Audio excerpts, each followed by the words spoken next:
Hello everyone, I am Meghna, currently working as a ServiceNow developer at Palni India Private Limited. In this video, I am going to explain the incident management lifecycle in the ServiceNow step by step.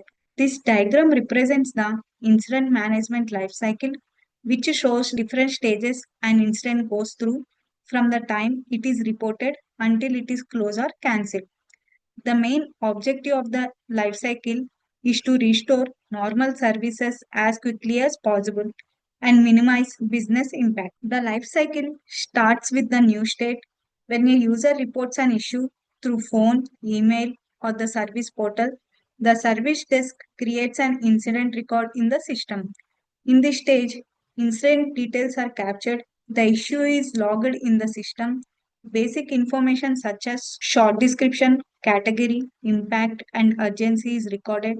After logging the incident, it moves to the in progress state. In the in progress state, the support team begins working on the incident. During this stage, the service desk performs initial diagnosis, the support team analyzes the issue, troubleshooting steps are performed to identify the cause.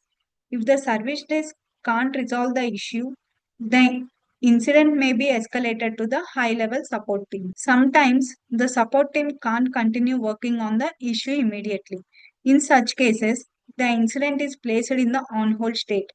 An incident may be put on hold when awaiting for a user response, awaiting for a vendor support, awaiting for change implementation, awaiting for additional information or approval. Once the required information or action is received, the incident moves back to the in progress or resolved. When the support team successfully fixed the issue and restored the services, the incident is marked as resolved. In this stage, the resolution code and resolution notes are updated. The details of how the issue was fixed are documented. The user is informed that the issue has been resolved. However, the incident is not closed until the user confirms that the solution works properly. After the user confirms that the issue is fully resolved, the incident moves to the closed state. In this stage, final confirmation is received from the user.